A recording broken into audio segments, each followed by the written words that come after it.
नमस्कार, मैं हूं संतोष। सिटी न्यूज वैन रीवा की सांध्यकालीन समाचार सेवा में आपका स्वागत है। प्रस्तुत हैं आज के मुख्य समाचार।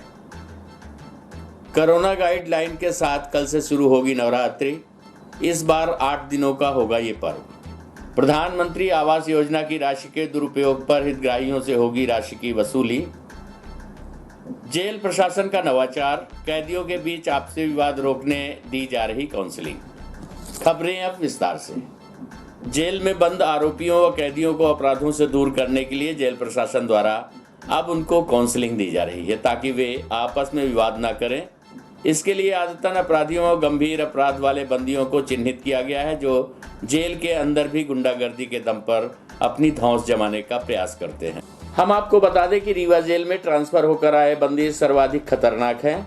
केंद्रीय जेल रीवा में भोपाल, इंदौर व ग्वालियर सहित अन्य जेलों से करीब 70 ऐसे बंदी ट्रांसफर पर आए हैं जिनका अच्छा खासा आपराधिक रिकॉर्ड है और वे जेल के अंदर भी अपने गुर्गों के दम पर दूसरे कैदियों पर धौंस जमाने का प्रयास करते हैं, जिससे जेल में बंदियों के बीच हर समय विवाद की स्थिति बनी रहती है।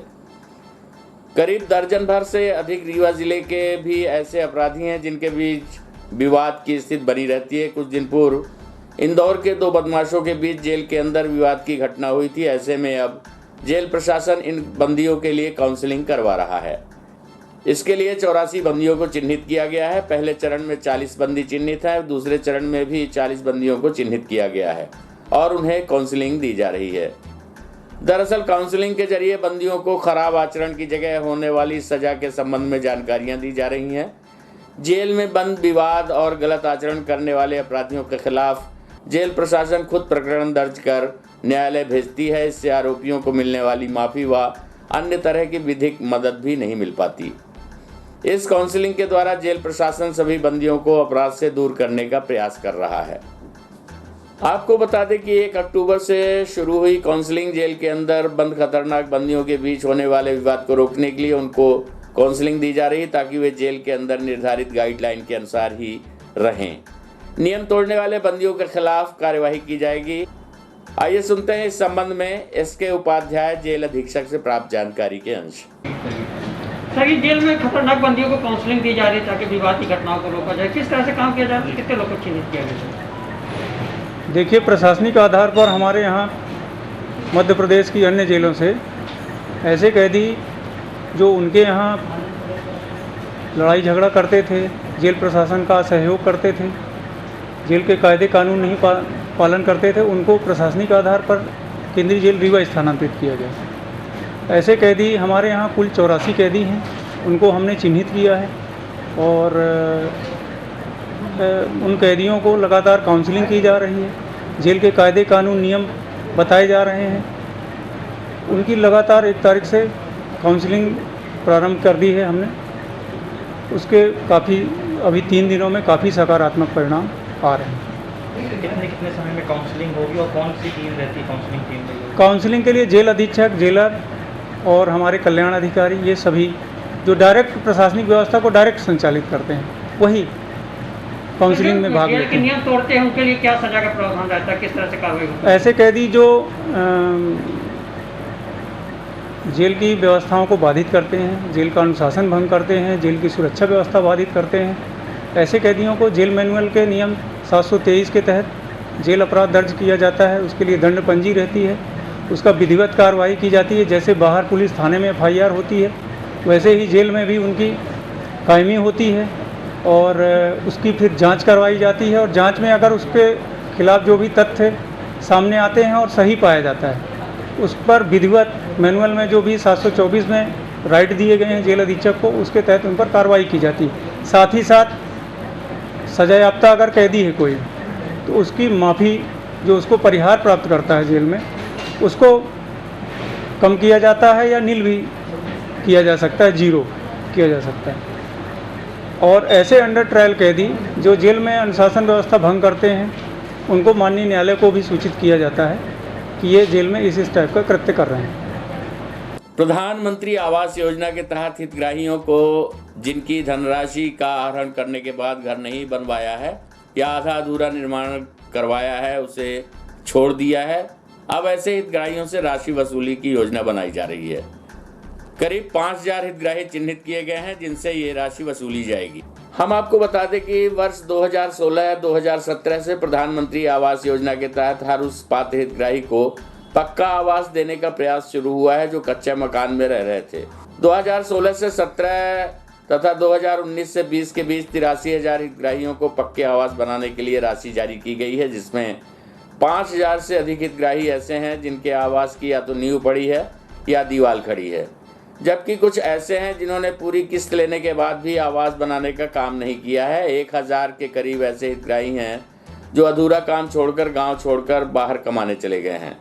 वर्ष 2021-22 के लिए 66,000 हितग्राहियों को आवास स्वीकृत हुए हैं, जिनमें 80% हितग्राहियों का रजिस्ट्रेशन हो चुका है।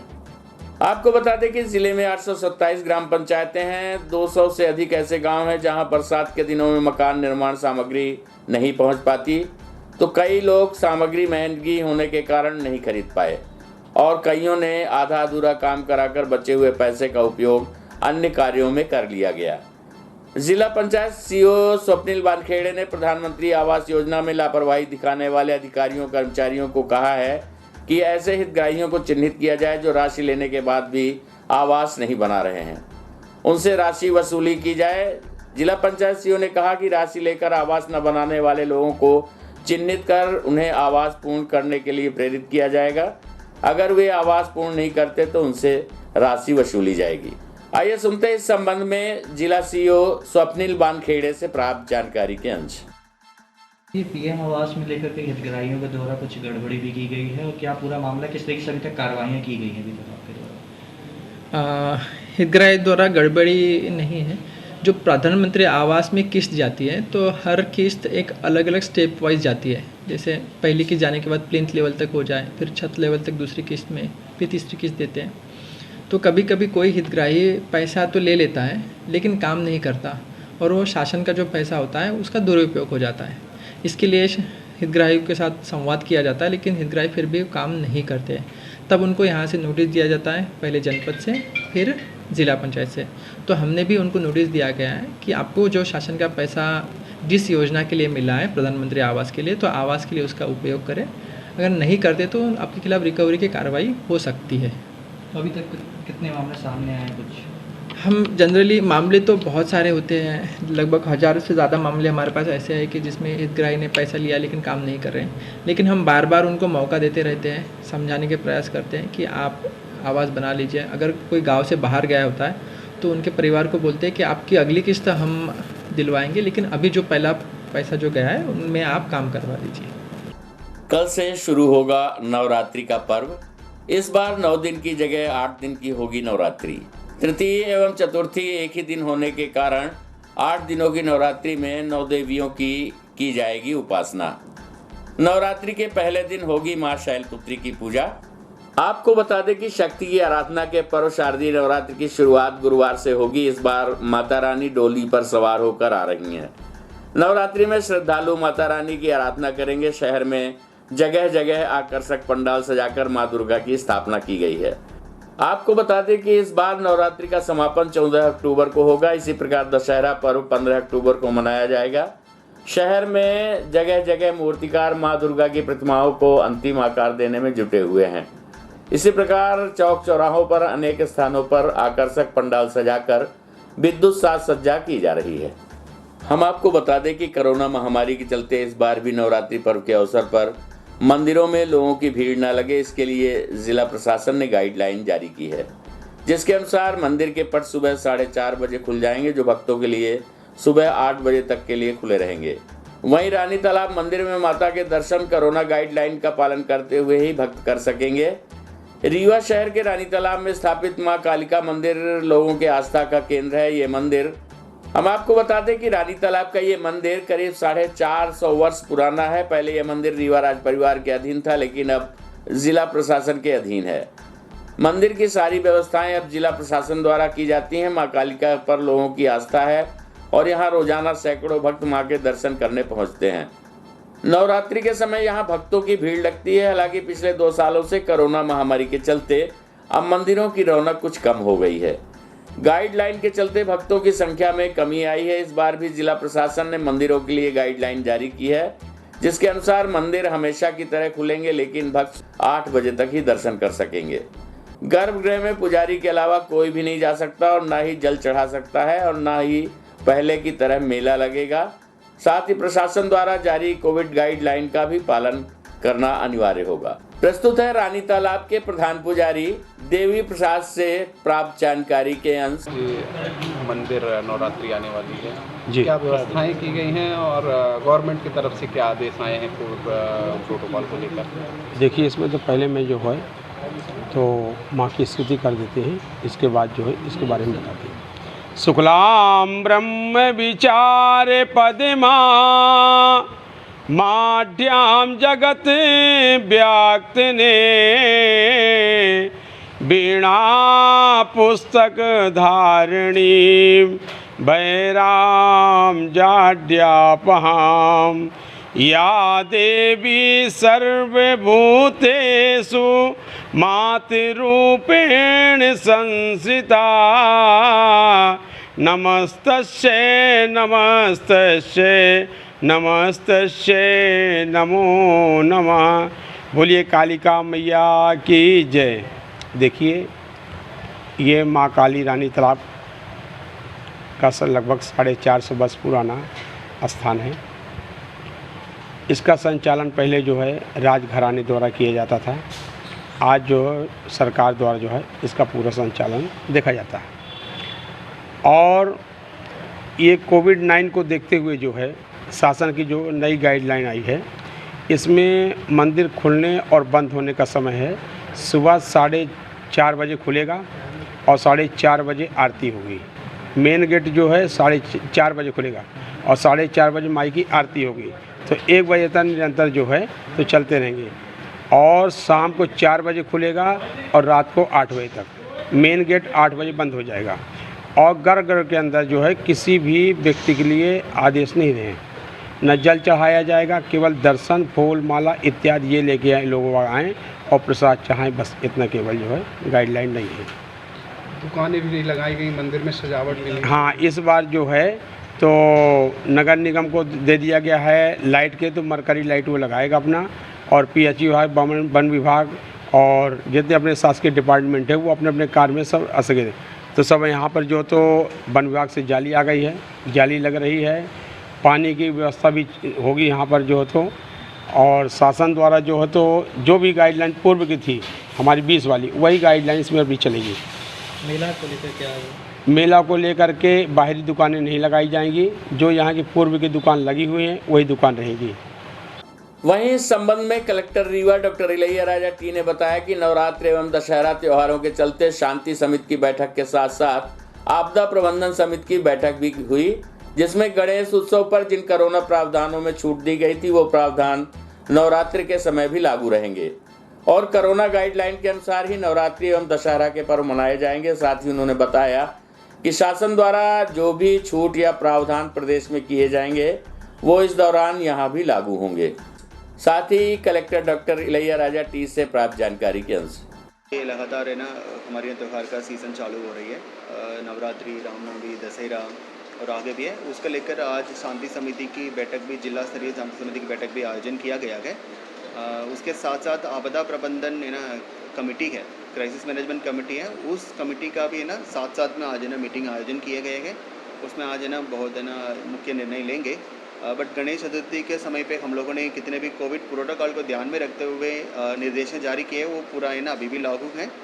उसके अलावा अभी कोई शासन से ना कोई भी निर्देशों में है ना छूट देने के लिए कोई भी प्रावधान होगा, मतलब उसको ऊपर भी देंगे। जैसे कि ना कल है ना आए है कुछ डीजे के लिए हम लोग है ना छूट दिया जा सकता है एक, बट फिर भी है ना मतलब बंडाल और मूर्ति और विसर्जन मतलब है ना इसके लेकर है ना मतलब हम लोगों ने गणेश चतुर्थी के समय पे है ना मतलब कोविड प्रोटोकॉल को फॉलो करते हुए किन निर्देशों का पालन करना था वही निर्देश है ना यहाँ भी है ना लागू रहेंगे।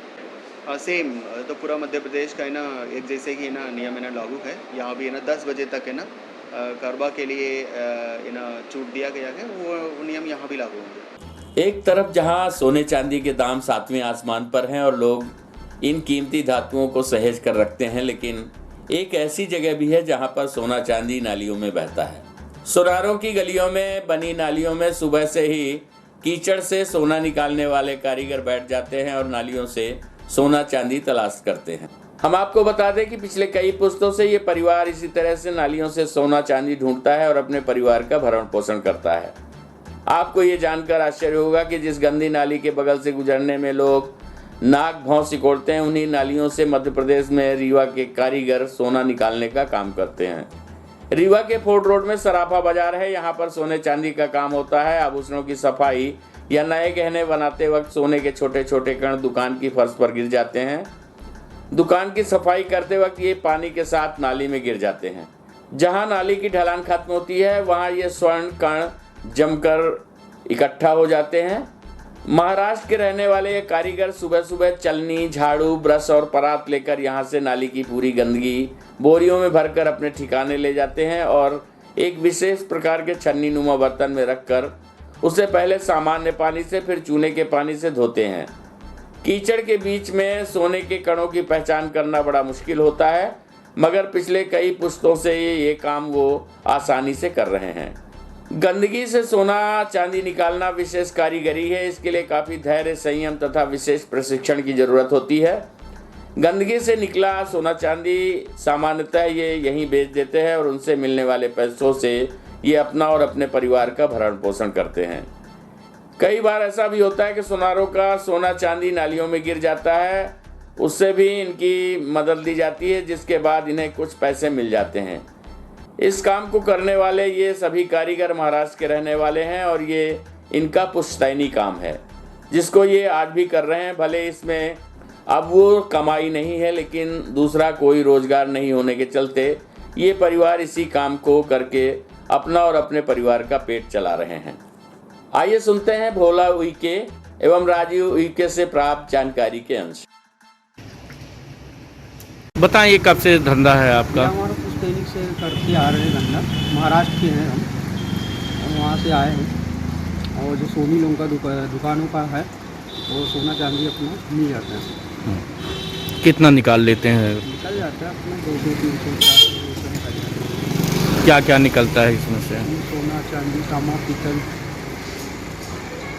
इसी से पालन पोषण चलता है? इसी से पालन पोषण हो जाता है, हमारा गुजारा हो जाता है। कैसे आप लोग रीवा पहुँचे?